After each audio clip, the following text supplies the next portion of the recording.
Hey Ray, what's up, man? This is James with WorkSpace. I did some research for you at your building at 4265 San Felipe. There are a few things that I want you to think about when you're thinking about either renewing or possibly relocating. It's a great building, but there's some highlights here that I want to point out that could be opportunities for you. Now, I'm getting this information using CoStar. This is the most detailed, intensive database that's you can have in this industry. So there's an amazing amount of detail that we're about to go into. One of the first things I wanted to point out about this building is that the vacancy here is 22%, which is twice that of last quarter.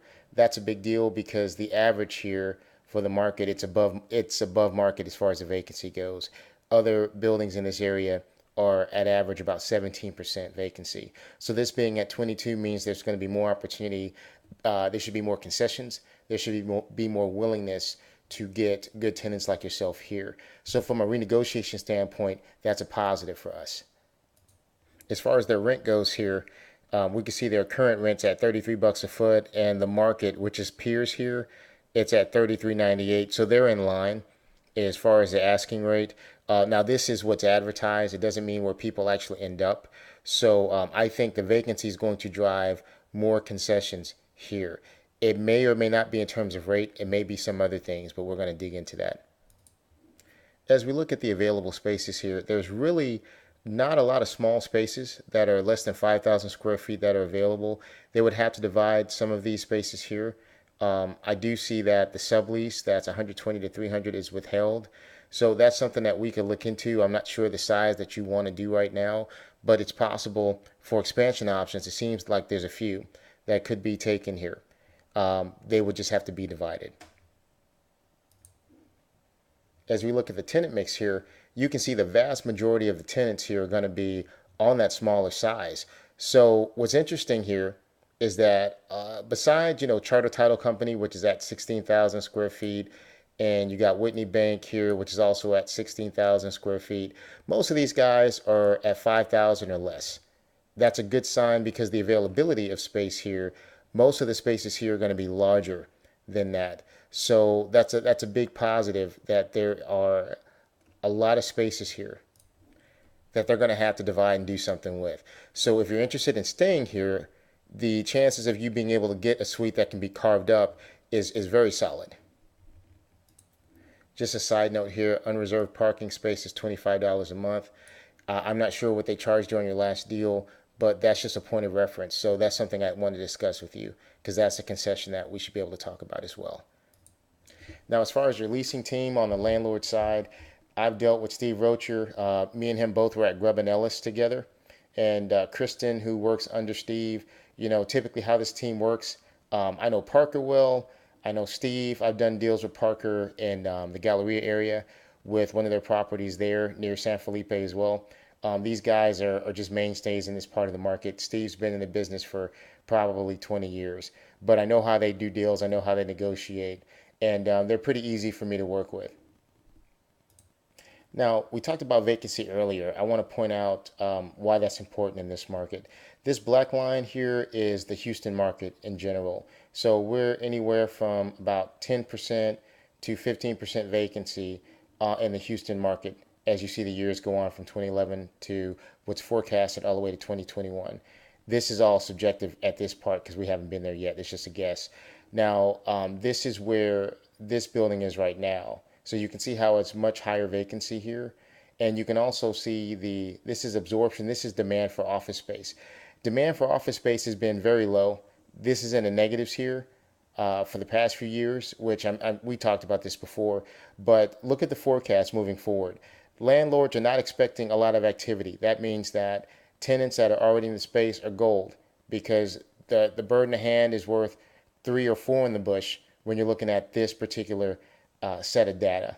So I think it's a very good sign that if absorption forecasts or new tenants are going to be low, that current tenants are going to be highly, highly valued. Here's another chart that just shows the drastic shift in forecast. Look at how busy things were with new construction. That's the blue bars here versus office demand.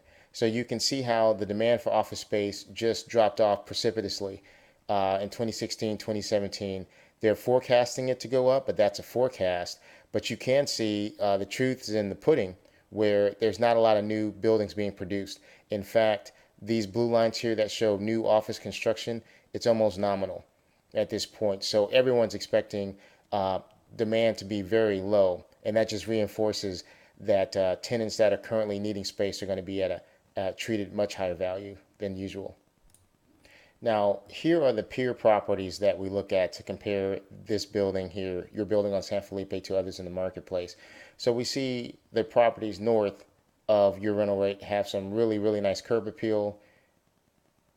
You know, you're at 3312 at 22% vacancy, and look for about the same price. Look at what you're getting. West Loop South, you got the location at 2425 West Loop there, 5 Post Oak Park, which is a little bit higher, but they're going to give more concessions. So you can see here what's in the ballpark of what you're paying right now in rent.